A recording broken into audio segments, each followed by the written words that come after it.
There's a moment in every warrior's journey where nothing seems to move. No progress, no clarity, just silence. Most people panic in that silence. They rush to fix, to fight, to force, but the ancient ones knew this is the moment to be still.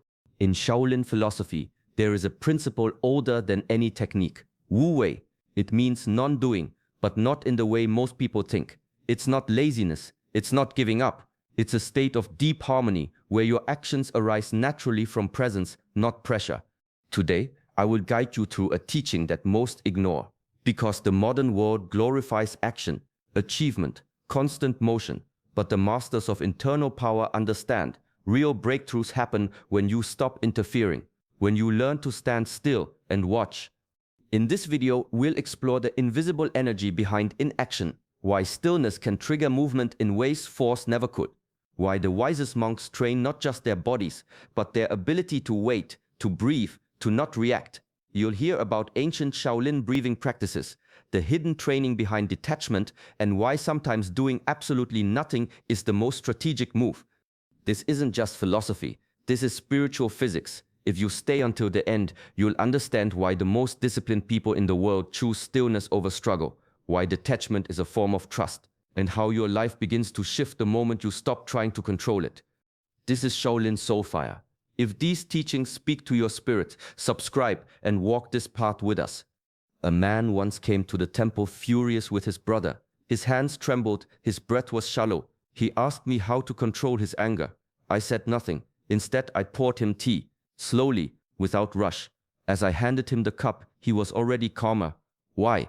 Because in that quiet moment, something shifted between impulse and action. A space had opened. This is the first teaching.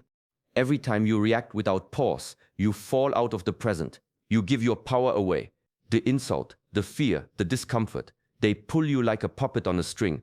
But the path of mastery begins the moment you stop dancing to that pull. In Shaolin training, we don't just stretch the body. We stretch time. We practice slowing down that gap between what happens and what we do. You feel the spark, yes, but you don't let it burn. You wait, you breathe, you see it, and in that space, you become free. You see, it's not the situation that creates suffering. It's the knee-jerk reaction, the story we attach to it, the need to strike, defend, or justify. But when you delay that first move, even by a breath, something ancient and wise begins to speak. A true warrior doesn't react. He responds with presence. He chooses his actions like he chooses his steps, with care, with awareness, with clarity. That man who came to me angry, he left without needing advice. The silence had shown him the answer. Because sometimes, all we need is to remember that we are not our reaction. We are the stillness that holds it. A young disciple once asked, "Master, what do I do when my thoughts are loud and my heart is restless?" The answer was simple: watch. The human mind is restless by nature. It wants to label everything good, bad, safe, dangerous. It tries to fix what it doesn't understand. And when it can't, it argues, escapes, or creates noise. This is how suffering begins, not from life itself, but from our refusal to be still with what is. But the ancient path teaches something different. Sit, breathe, stay. Don't argue with the storm. Don't reach into the chaos trying to rearrange it. Just observe. At first, this feels like doing nothing. But in truth, it is one of the highest disciplines. Because to observe without interfering is to return to your center. It means you are no longer a slave to emotion or thought. You become a mirror still, unmoved, reflecting all things without clinging to any. This is what separates the student from the master. The student reacts. The master sees. When pain rises, the urge is to escape. When fear visits, the mind wants to control. But in observation, we learn to stay with the discomfort, to sit in the fire without reaching for water. And strangely, the fire cools. Not because it was extinguished, but because it was understood. True power doesn't need to shout. It doesn't need to fix or explain. It watches. It waits. That is the essence of inner mastery. Not control over the world, but peace within it. There's a quiet truth the old monks understood. Nothing forced ever lasts. One of them used to tend the garden just before dawn. He never pulled at the plants, never rushed their growth. He simply watered, cleared space, and waited. The seed knows when to rise, he once said. Your job is not to push, but to protect the conditions. Most people live like they're wrestling with life, constantly trying to bend it into shape, forcing outcomes, chasing certainty, solving every discomfort like it's a mistake. But life is not a machine. It's not here to obey your commands. It's a rhythm, a current. If you fight it, it drags you. If you move with it, it carries you. Stillness doesn't mean inaction. It means knowing when to step back so things can unfold without your interference. Some of the most important shifts happen when you leave them alone. The body heals in rest. The mind clears in silence. Relationships soften when you stop trying to control them. But the moment you chase or cling, you cloud the path. You introduce noise where clarity was trying to speak. Inner mastery is knowing when to act and when to trust. Sometimes the most powerful move is no move at all. Just presence, just breath, just patience. And suddenly, what looked like chaos reveals a pattern. What felt stuck begins to shift. Because alignment doesn't come through effort. It comes through allowing. A man once asked a monk, "How do you stay peaceful when you own nothing?" The monk smiled, "Because nothing owns me." This is the heart of detachment. Not coldness, not indifference, but trust. Trust that what's meant to stay will stay. Trust that losing something doesn't mean losing yourself. The mind clings because it's afraid. Afraid of change, of loss, of the unknown. It wraps itself around people, plans, outcomes, believing that if it holds tight enough, pain can be avoided. But what actually happens is the opposite. Attachment creates tension, fear, suffering. The monk walks through life with open hands. He feels deeply, but he holds lightly. He commits fully, but he doesn't grip. He knows that love without control is real love. That purpose without obsession is real power. To detach is not to walk away, it's to walk with grace. You show up, you give your all. But you don't cling to how it must unfold. You don't make your peace dependent on results. This takes discipline. The discipline to let go when every part of you wants to hold on. The discipline to trust the unseen. In ancient traditions, detachment was a sacred art. Not a denial of life, but a deeper engagement with it, free from the chains of expectation. Because once you stop gripping, your hands are free to receive, free to move, free to grow, free to return to yourself. And in that freedom, peace arises, not because everything went your way, but because you're no longer a prisoner of how it should. A traveler came to the temple seeking wisdom. He had read many books, studied many paths, and came ready to debate the monks. The master invited him for tea.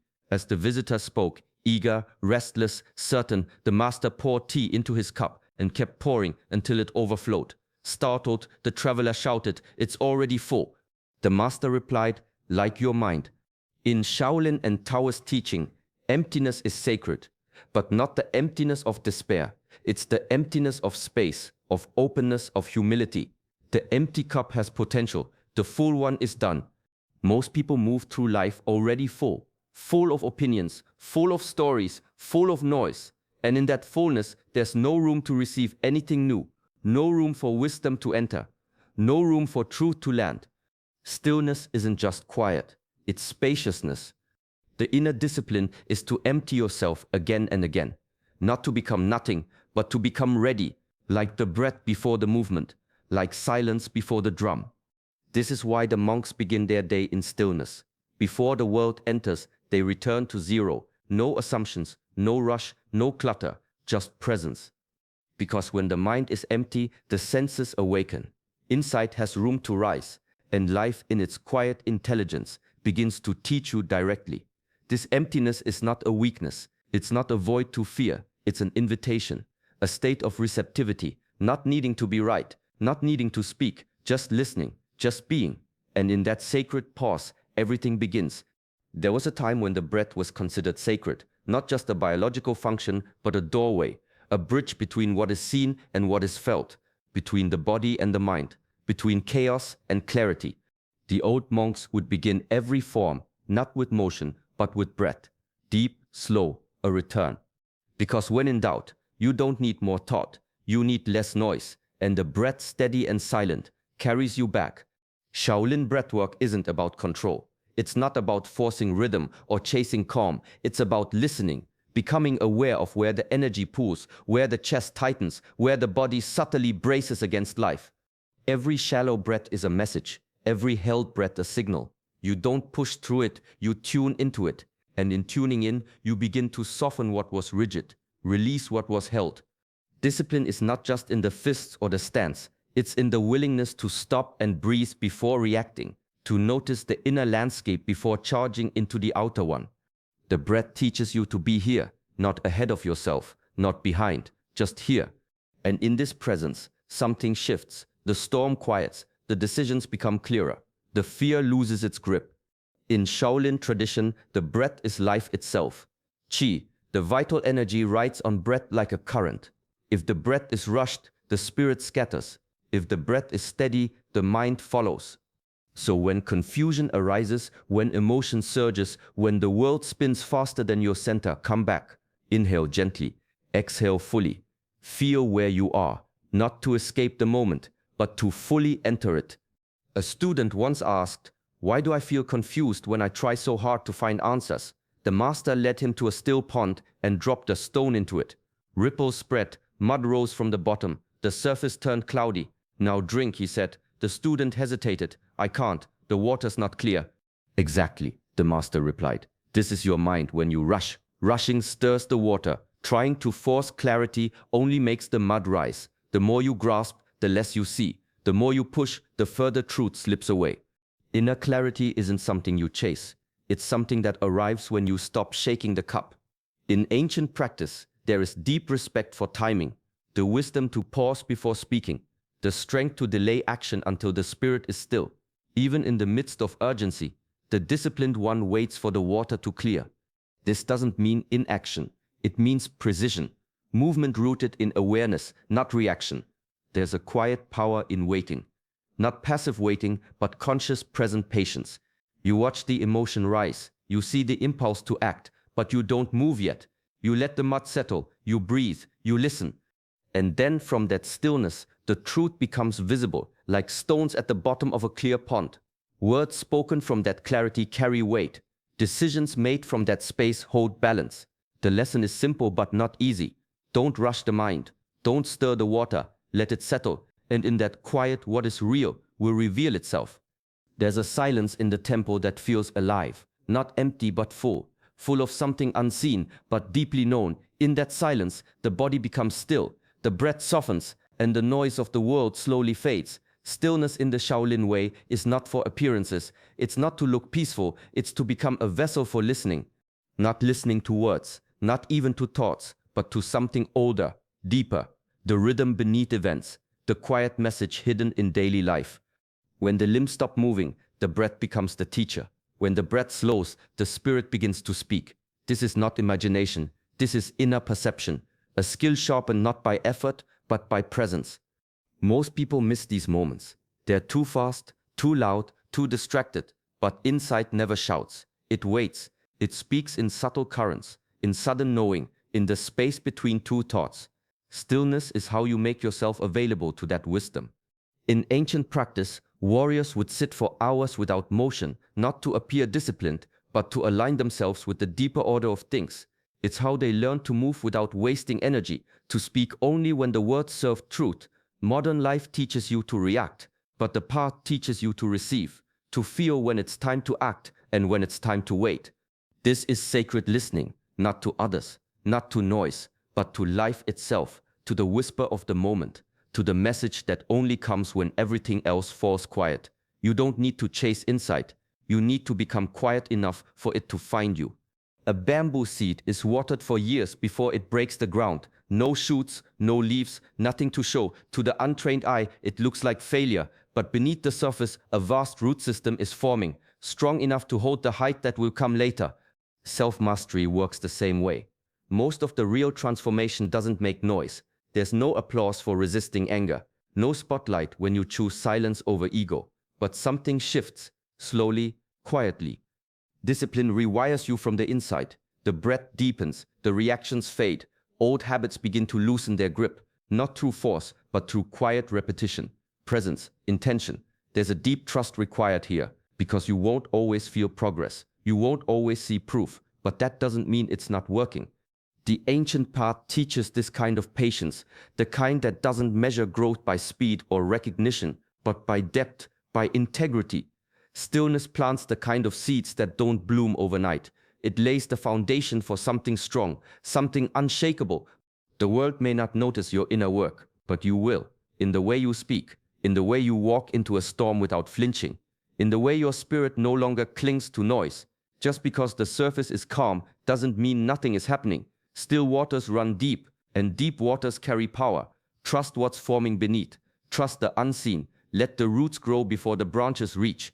In the end, it's not about doing more. It's about learning when to pause, when to listen, when to trust. The monks teach us that true strength is quiet. It doesn't rush to prove or push to control. It waits, it watches, it moves only when the moment is clear.